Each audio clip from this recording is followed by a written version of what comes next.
Hello everyone, my name is Reggie Goodday. Welcome back to the channel, and if you're new here, please consider liking and subscribing. Thank you very much. So in this video we will be reviewing some advertisements from the 1970s/1980 and like documentaries, I suppose, from RTE explaining like drink driving, basically the drinking culture in Ireland, and then finally like the effects of drink driving would have on you, and like anyway. So yeah, it's I saw these videos. My brother just discovered, like, my brother came down and we were just watching some old videos, just having a laugh, and then we found these videos, and they were just the best. Like, they were just like the best of Irish from back in the day, like the best of Irish television from back in the day. And it was like before I was born, so I don't remember.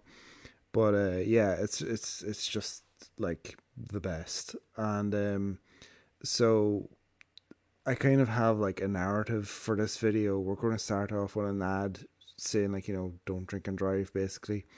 There is a new ad out that I think I should review. Yeah, I think I will review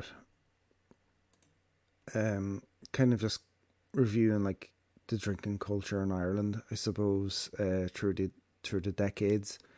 And I thought this would be a good concept for a video. These videos usually do pretty good on my channel when I review old stuff like this.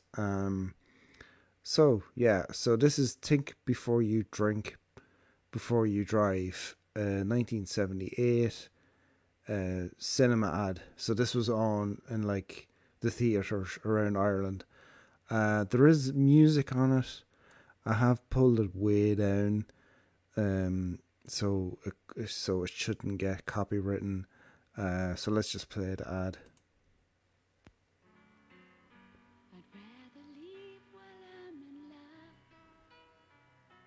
while I still believe the meaning of the word. I'll keep my dreams and just pretend that you and I were never meant to end. Too many times I've seen I just got a bad feeling about. Oh, there we go. Oops. Oh, straight.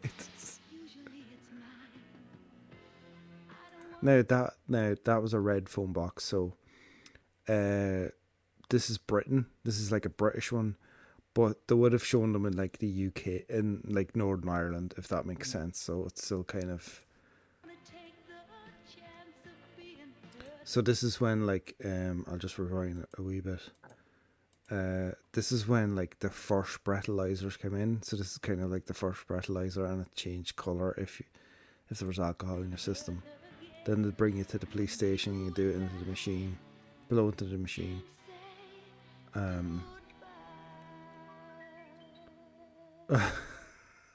like the visual there. That's very, very good. So there you go.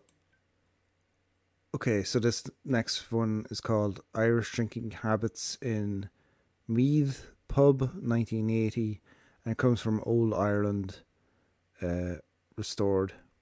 This is a good video. This is a very funny video.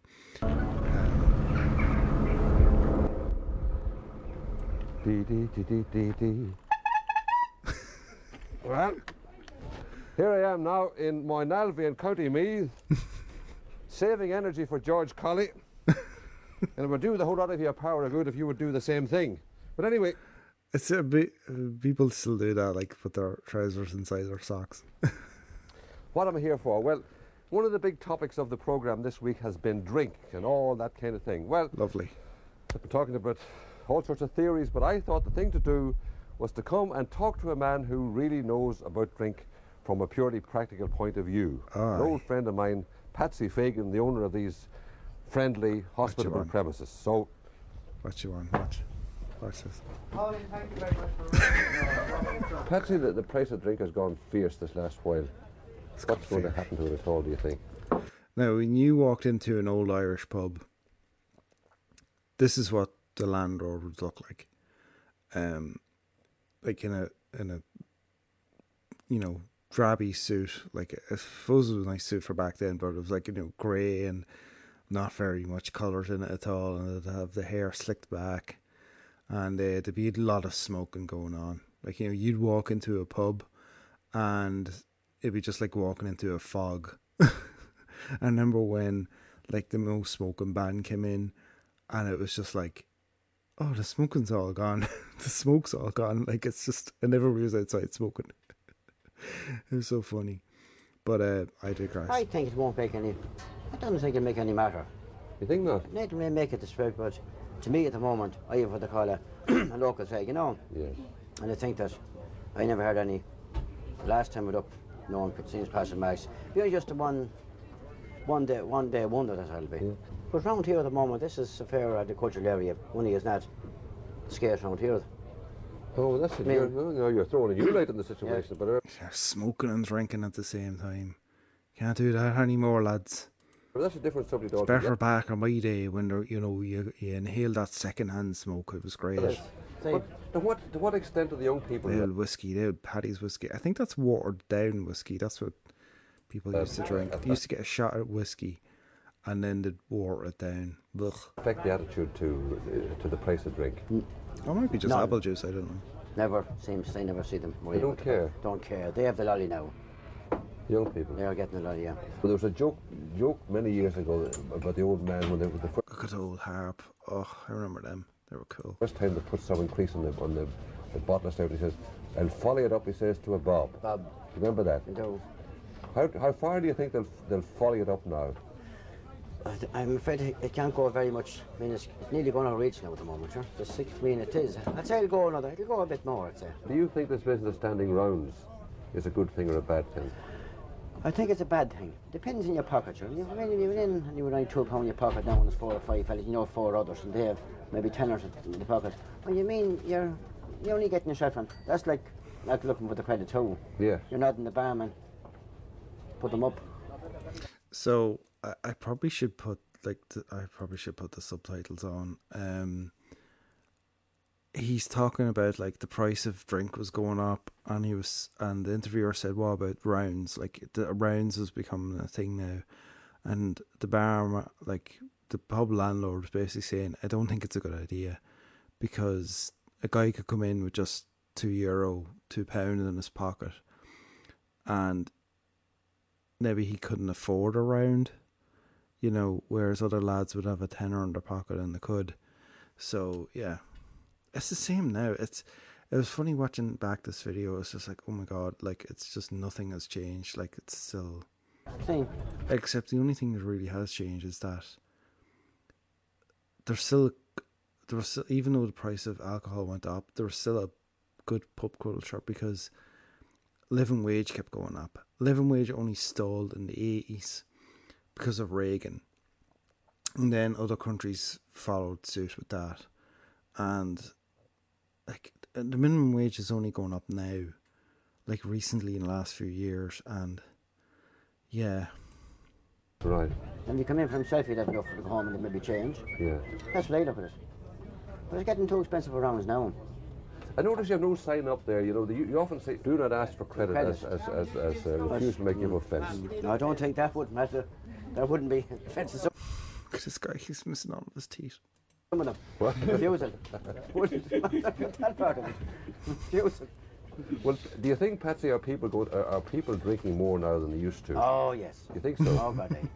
But they have an expenditure. Look, I mean, 10 years ago, the wages that time, so any wage there now was 16, 70 quid, 80 quid a week now. 10 years ago. Yes, but everything else is going up as I well, know, Patsy. yeah. So you think that a fair proportion of that is still going on drink? Oh, yeah. In spite of the hard Yeah. times that we're. Because the Irish love to socialise. That's what it is. We love to socialise. We love to go out and have a few laughs. But the thing of it is now is you can't really. It's just wait. It's like there's pubs doing now things where like they have realised actually no, we are charging way too much, and like they say, oh, it's because of rent and stuff. But like they all own their own pubs. It's just ridiculous. It's just it's just ridiculous. Like, there's a pub now, one of my locals is doing €5 pints, and you get the 10 pint free, but that's only on like Tuesdays and Thursdays. And sure, who's drinking on Tuesdays and Thursdays? You know what I mean? Anyway. That we're supposed to be going through. I don't know whether the times are supposed to be hard, but people say no, they're the drink all the same. So this one is Dublin drinking and pub opening hours in 1970. So we're going to go back here a while. I'll just see what it's like. There's Dubliners music playing in the background, so I might just mute it. Look at that dirty Guinness, Jesus.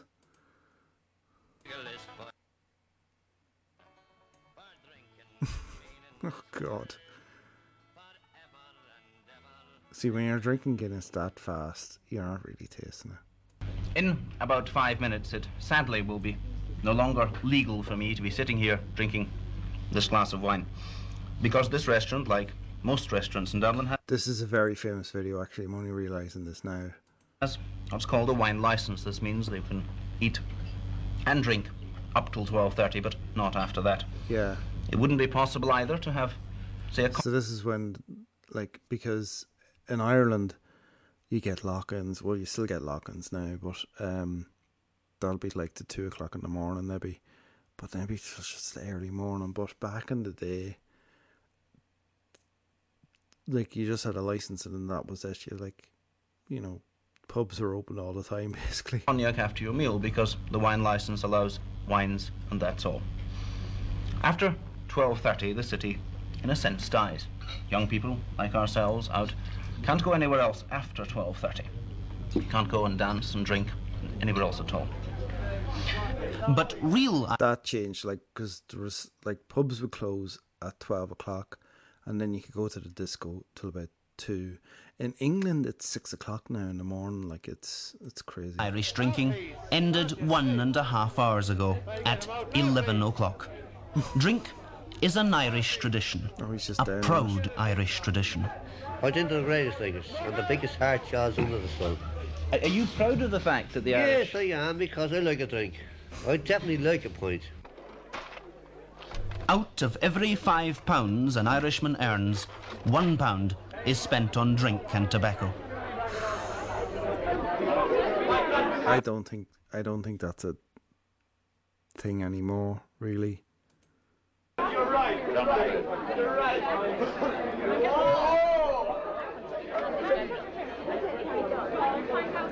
God, they're such dirty pints. The glasses are filthy.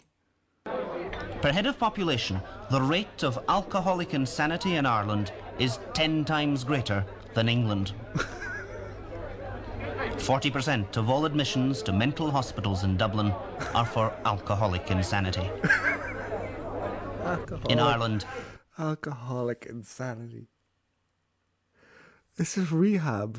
This is like, they need rehab. Like, it's alcoholic insanity. heavy drinking is a good man's fault. There's no real harm in it. This social acceptance of drunkenness is given as the main reason for Ireland having licensing laws.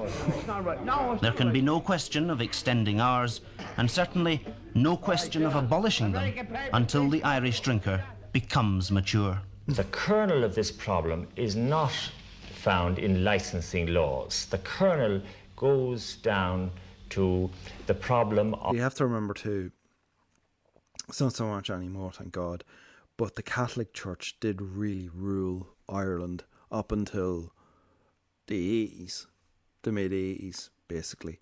And so there was always a priest on the telly mouthing off about something back in the day. So we learn about it in school in like history class. There'd always be a priest. Like, there was a priest who was the head of RTE for a while, you know, when it first started. And then he became like the moral standards guy or whatever. So, yeah. Of fostering a responsible attitude towards... Well, of course, what he wouldn't talk about is that a lot of priests were alcoholics as well, allegedly. But yeah, a lot of priests were alcoholics because it's a very lonely job, and the use of drink, that this is something very lacking in the Irish culture, that we have an over-permissive, over-tolerant, over-indulgent attitude towards excess. We glorify excessive drinking. Father Dargan is director of the Pioneers. It would be easy to dismiss his views as those of an extremist, but Father Dargan's view is shared by others. I think that if you allowed public houses to stay open at all hours of the day or night, or if you allowed intoxicating liquor to be sold by people who didn't have licenses as they have at present, that you would have houses that would specialise in a sort of all-night trade, and I'm afraid it would bring various forms of... But people have house parties.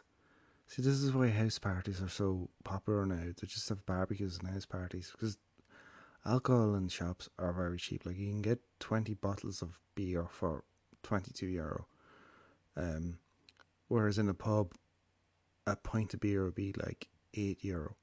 You know what I mean? So like, it doesn't really make much sense to go out anymore. Crime and immorality in its trade. Why do you think the Irishman is different from, say, the Continental or the Englishman in his attitude to drink? I suppose there's mainly historical factors. It's hardly... He's trying to put out the cigarette. But necessary to... He doesn't really want to answer the question. That's why he's like trying to put out the cigarette by himself sometime. You know what I mean? Go into those in any great detail, but there always was fairly stringent control of licensing here, and that is our tradition. Do you ever see the day when these laws will be no longer necessary, when the Irishman's attitude to drink will have changed? And that, it may well come, but I can't see it coming within the next 20 years anyway. So 1970, 1990? No, 1990, like, Ireland was, Celtic Tiger was boom time, so like, yeah. It hasn't really, the teens, I guess, yeah. It's our history. That's the traditional answer to questions about the Irish drink He's missing one of his hands. Problem. A problem that goes back beyond the famine and even beyond Father Matthew. But it's an answer that is no longer satisfactory. Some people say it's the climate, other countries have a similar climate and they haven't a drinking problem. Some people say it's our history. Other nations have had suffered a period of repression. They haven't developed a drink. But here's the thing. What I realised about, there's this thing about, like, oh, the Irish are all drunks, but you go to Britain, they've got a drinking culture. You go to France, they've got a wine culture, but you go to Germany, Poland, they all claim to be, like, the biggest, best drinkers of beer. You know what I mean? So yeah, but, like, it's just, Ireland is more like the Eastern European countries, you know what I mean? Like, we're just... Anyway. Drinking problem. Some people say it's our puritanical outlook, but the real Puritans are British and they didn't have a drinking problem.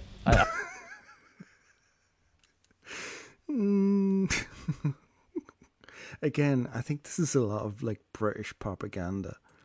I don't know. I really don't know why this is. Certainly the oppressed... He is just out of it. Look at him. This is back in the day when people wore suits. Like, everybody wore a suit. Up until, like, the 80s, I guess. The 90s, maybe. Nation argument is no longer Sláinte. good enough. Irish are cheered. No nation has suffered more than the Jews, and when did you last see a drunken Jew? That's because it's not part of their religion to drink. Some say the Irishman uses drink as a substitute for satisfactory sex. Everyone knows the old joke about the Irish queer, the man who prefers women to drink.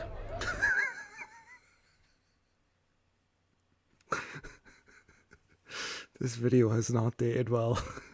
But again, there's no satisfactory proof to back up that theory. Oh, Lord. So this video comes from CRS Video Volts, early hours pubs of Cork City. This one's interesting because Cork is a port city. So what happens is a lot of guys would get off the boat and go straight into the pub and spend their money, basically. So pubs would be open very early in the morning for these guys, and then you know, because it's nighttime, it's like the end of a shift for them, and there'd be night shift workers coming in off the factories as well, going in for a drink before they go to bed. So yeah, so a bit of context is, you know, vital here. I've never actually been to Cork. I said that to my dad one time. He said, "Yes, you were." And I was like, "When?" "Oh, when you were like 3." Okay. There's a very famous Irish singer in this. You will have seen him at the beginning.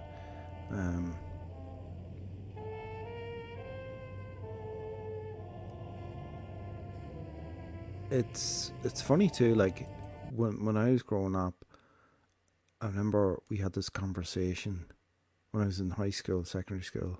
We had a conversation about my hometown being like the best town to go out in because it had so many pubs, and we actually counted the pubs, and I think there was like 16 pubs in my town at the time. This was like the early 2000s. Now there's like 6.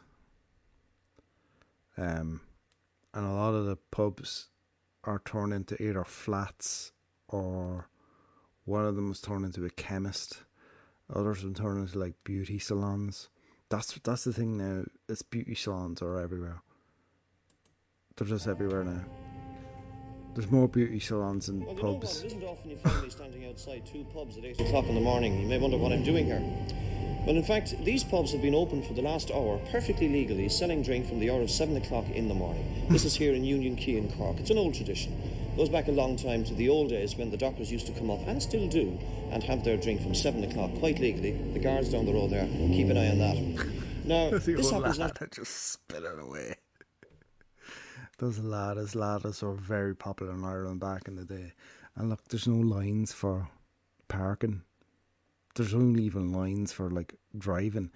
This guy is just stood in the middle of the road doing this video, by the way. Only here in Cork, it happens all over the country. These early hour exemptions from the hour of 7 in the morning. And we're simply here to ask the question, what are people doing in pubs, drinking at that hour? And if you follow me, you'll find out. There's an old beetle.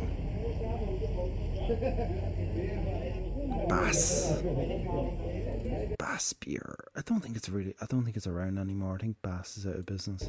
Well, there is no... Maybe it's still in business. Bass was... Guinness isn't the only...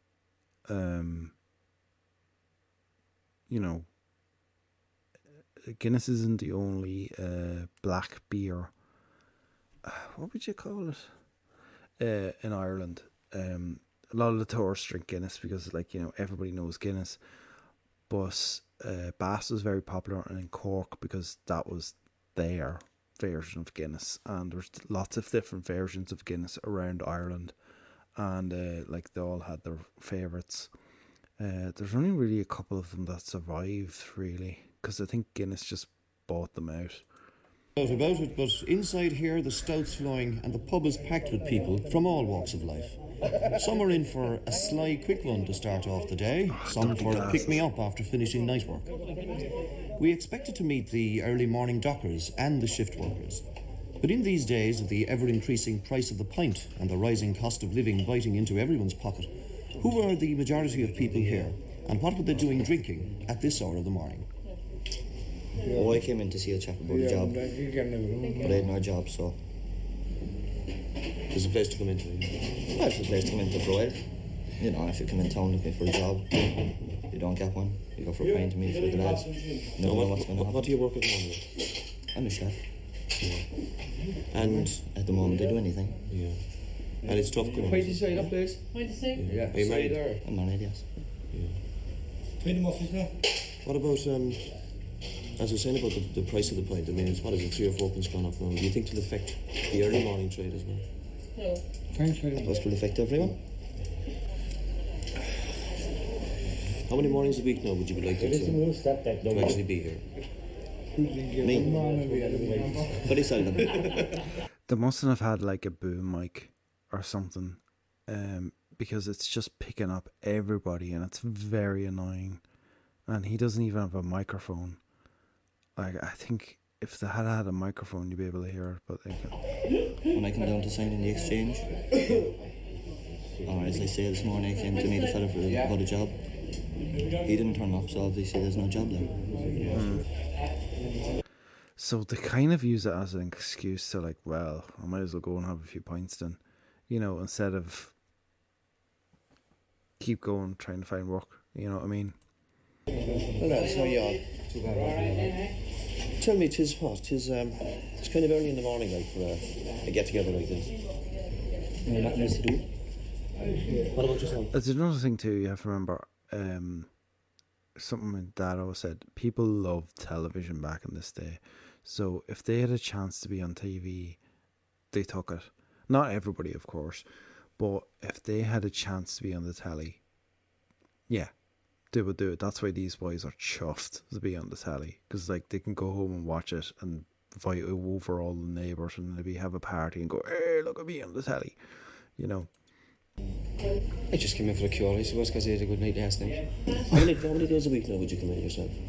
It would depend on what I have in my pocket. If I'm not working, maybe 2 or 3. These jackets were like very famous Irish jackets. Like, you know, I don't know if they're made in Ireland, but like coal people, like coalmen would have these jackets, and people working in factories would have these jackets. They're very cool jackets, if I'm being honest. Maybe 4, depends. I suppose it all falls back in the employment, really. If you're not working, like, Well, you're going out every morning and for work, like, and there's no work there. If you have a few shillings in your pocket, like, you go for a pint, like.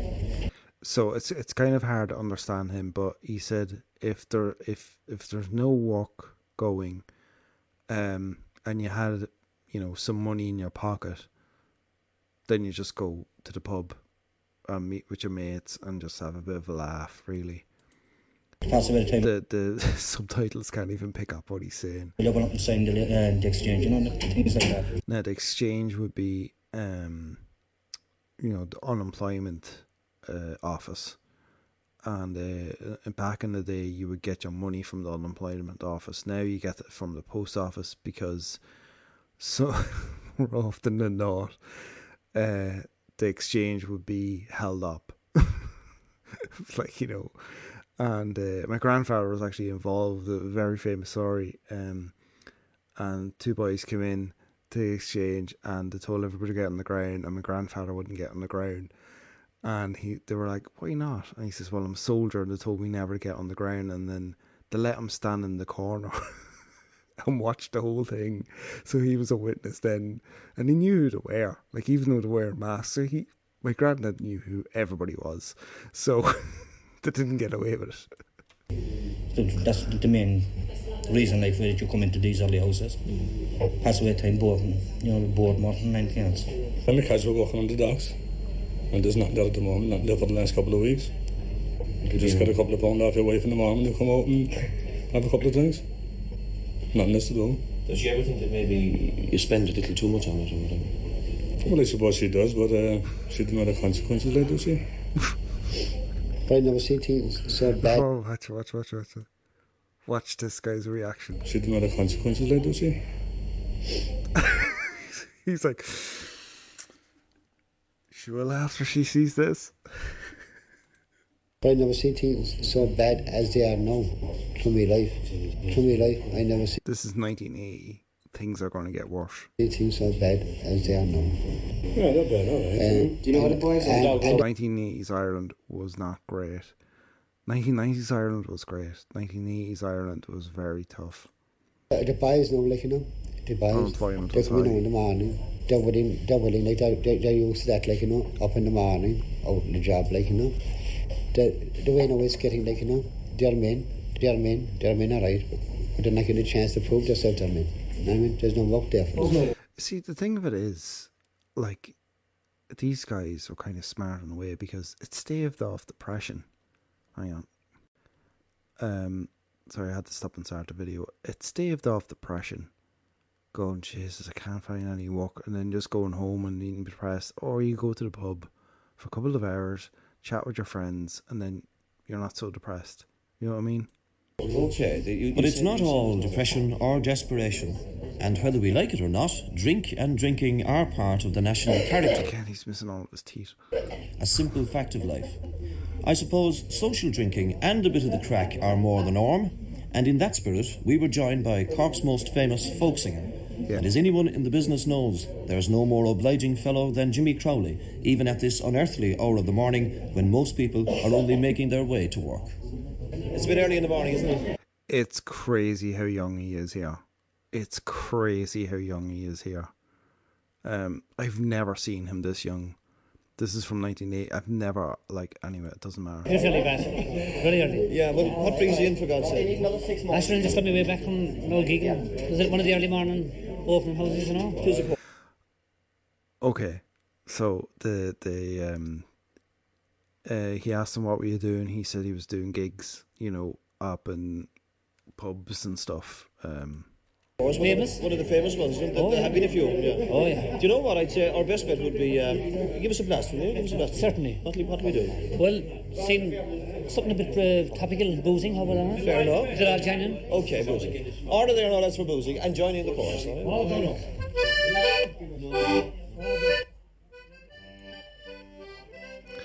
Now you see, sometimes these guys would get paid, and sometimes they would just get paid and drink, and that's kind of like. But the landlords back then loved it when they come in because then it kept everybody happy, and kind of stopped people from fighting and stuff. So yeah, it's still a technique used today.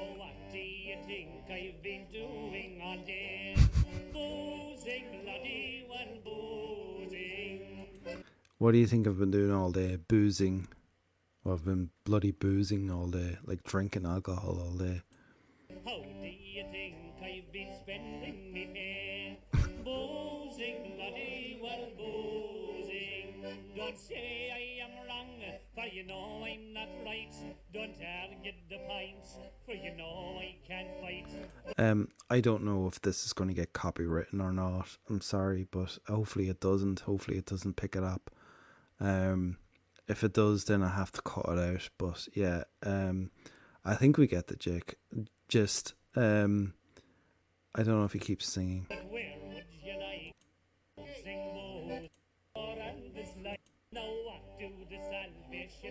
He doesn't want to be on the telly. Oh, he's kissing her.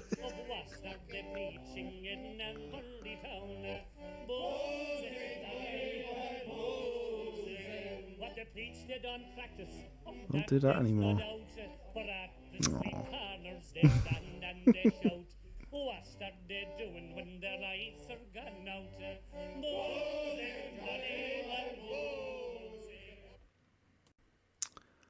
And now, ladies and gentlemen, we have come to the main event of the evening. The man behind the wheel here. This is driving on 4 pints and 7 whiskies. 1977. When we saw this video, we couldn't stop laughing. It is nuts. Even the beginning is nuts when they're driving sober and there's this dog in the road for some reason. But anyway, I'll let them explain what's going on, and we'll have a bit of a laugh. Maybe I'll just move it over here and just play it. And I'll put on the subtitles as well, so you know what they're saying. Is stone cold sober, and he's a highly skilled driver.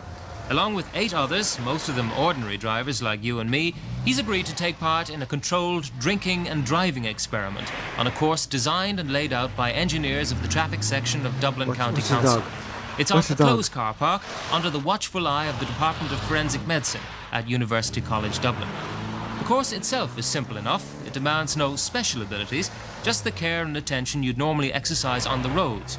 And it incorporates the usual driving manoeuvres, reversing, parking, tight turns and so on, in a more concentrated form than you'd meet on the roads.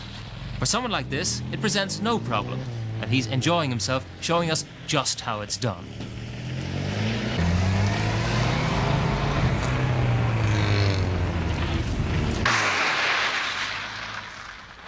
Oh, he hit that cone. Look at the dog. Why is the dog getting away? Why is there a dog on the track? Why? Now, in fairness, he hit a couple of cones there. Like, I'm sorry, but he did. Another driver here, she's a little more cautious, less confident maybe, but the layout presents no problem. Because she's a lady. She's a bit more cautious, you know. We ladies are better drivers. But to her either.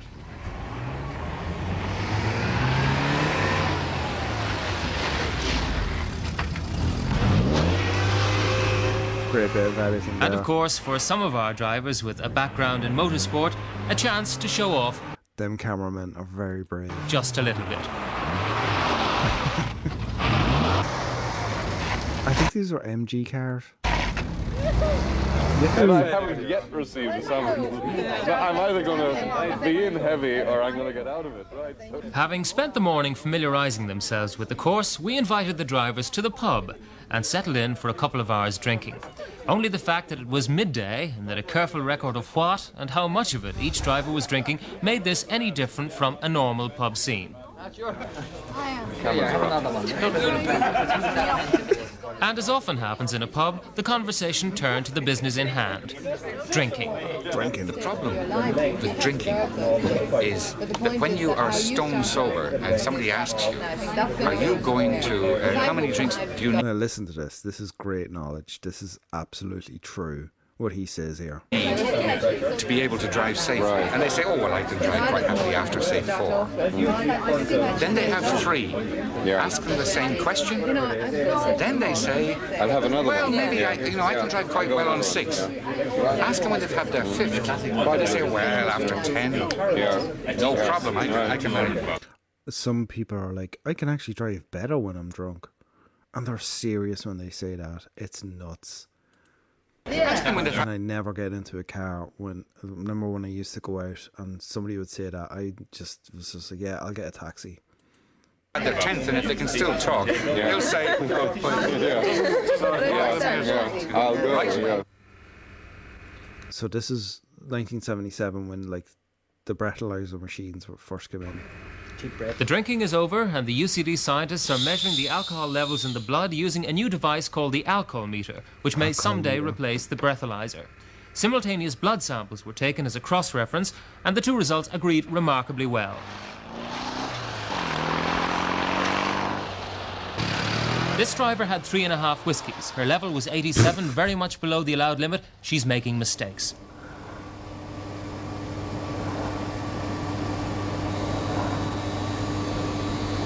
$169, he's over the limit. If he was on the open road now, he could lose his license for a year. He seems... It's more severe penalties now than that. I don't know what it is. I think it's a lot more than that if you're caught drink driving. To be doing fairly well, but he's crashed a stop sign. And now he's taken a wrong turning. This is increasingly getting worse. 216, he's had a skinful, 4 pints of stout and 7 whiskies. He did really well when he was sober. He's a top-class driver. Oh, yeah. But then, now, there's an awful lot of alcohol in his blood. Very brave cameraman. By the way, let's just rewatch that for a minute. Let's just rewatch that, okay? Now, he said he had 4 pints of beer and 7 whiskies. And he's, in fairness, he's still driving okay. Like, I mean... 216, he's had a skinful. 4 pints of stout and 7 whiskies. Stout, that's what I couldn't think of. Stout is Guinness, basically. Bass is stout. Guinness is stout. That's the word I couldn't think of earlier. I was saying black beer. No, it's stout, yeah. He did really well when he was sober. He's a top-class driver. He's still doing well. But then, look, now there's an awful lot of alcohol in his blood. He's still doing well. He's still doing... Look, very brave cameraman. 4 pints of stout and But yeah, 7 no, whiskies. you can't drink and drive. Watch this now, but watch this. Actually, he's completely lost. He doesn't know where he is. He All doesn't know where sees he in front is. of him is a maze of plastic No, clothes. he's gone now. Like, he started off okay because, you know, you would some, I suppose, but then...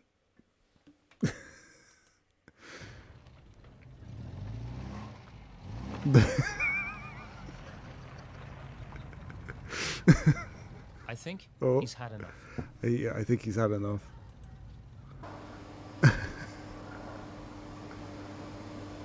We're getting worse, lads. We're getting worse. We're getting up there. 241. This driver has almost twice the allowed amount of alcohol in his blood.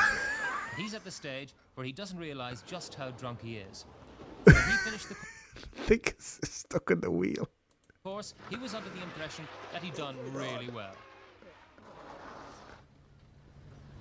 He was under the impression he did really well. This reminds me of The Wolf of Wall Street. You know that scene in The Wolf of Wall Street when DiCaprio does a lot of you know what, and he's like driving home and he thinks, I did okay, and then he sees the car the next morning and it's just trashed. Like...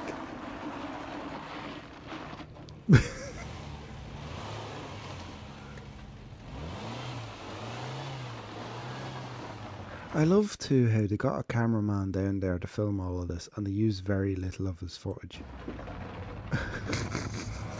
Look. That's the sound man, is it? Yeah. Oh god. He's lost as well. Oh my god. See, it's funny how they made sure the dog wasn't around for this part.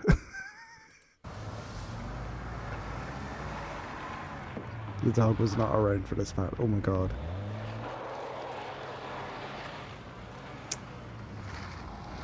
And that plastic cone could have been a dog or even a child. Could have been a dog or even a child.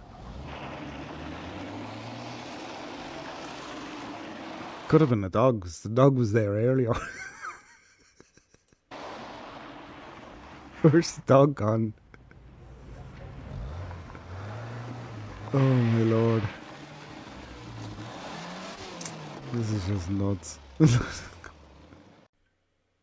Okay, so one last video for the laugh. This is ITV. This is 1969 Christmas party, basically in Britain.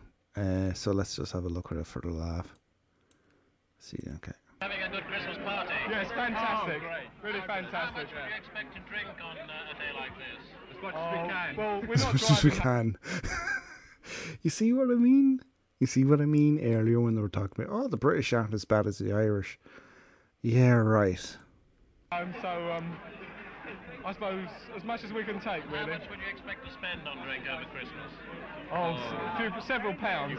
Yeah. Several 4 or 5 pounds. pounds. 4 or 5 I'm pounds. driving, but I'm going back to work. So 4 or 5 pound back then would be like the equivalent of what? Couple of £100? Couple of £100 now, maybe? Work, you know. How much have you had to drink? Quite enough. Are you going back to work this afternoon? No. How are you getting home? By taxi. By taxi, that's very Good wise. girl. Yes, very wise. You, how much would you expect to drink on a day like this? Not very much. It's about my lot. I've had 2 lager and limes and a brandy. You driving? Yes. He's had 2 pints of beer and a brandy, and he's going to drive home.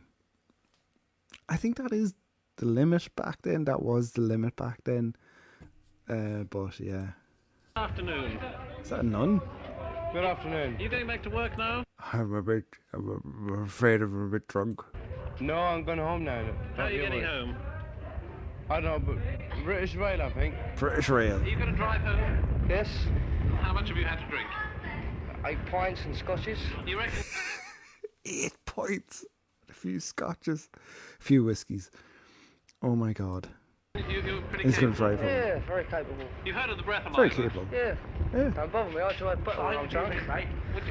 I drive better when I'm drunk. What did I tell you? There's people who actually believed that and believe that today.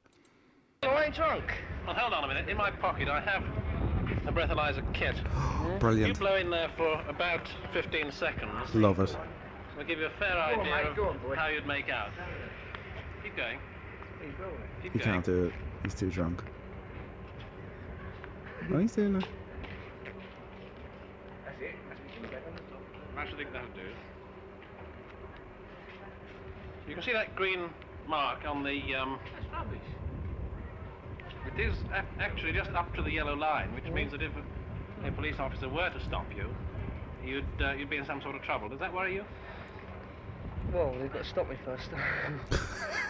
You're not going to drive, are you? No, I'm going by train. Oh, well, I should think that's very wise. You gotta stop me first. Oh my god. I had too much to drink. So have a Merry Christmas anyway. Merry Christmas.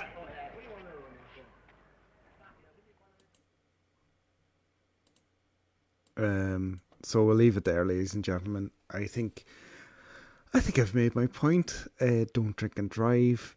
Please drink responsibly. And yeah, the British were just as bad as the Irish back in the day. I think we could say that, allegedly. Yeah, but we had fun today. I hope you enjoyed the video. Please like and subscribe. Check out my channel. Check out my other videos. I review cards, football cards, on Mondays, Wednesdays and Fridays. And I put out a video now on the weekends, and you can check out them videos. I will be reviewing more of these videos. I like reviewing these kinds of videos around this time of year, like, you know, the winter, coming into Christmas and stuff like that. I like to review old videos, kind of get a bit nostalgic, you know. So we can have some fun with that. Maybe I'll look at British drinking culture in the next video. We'll see what happens. So yeah, so I hope you guys enjoyed the video, and yeah, I'll see you next time, boys and girls. I'm tired. I'll see you next time. Bye bye.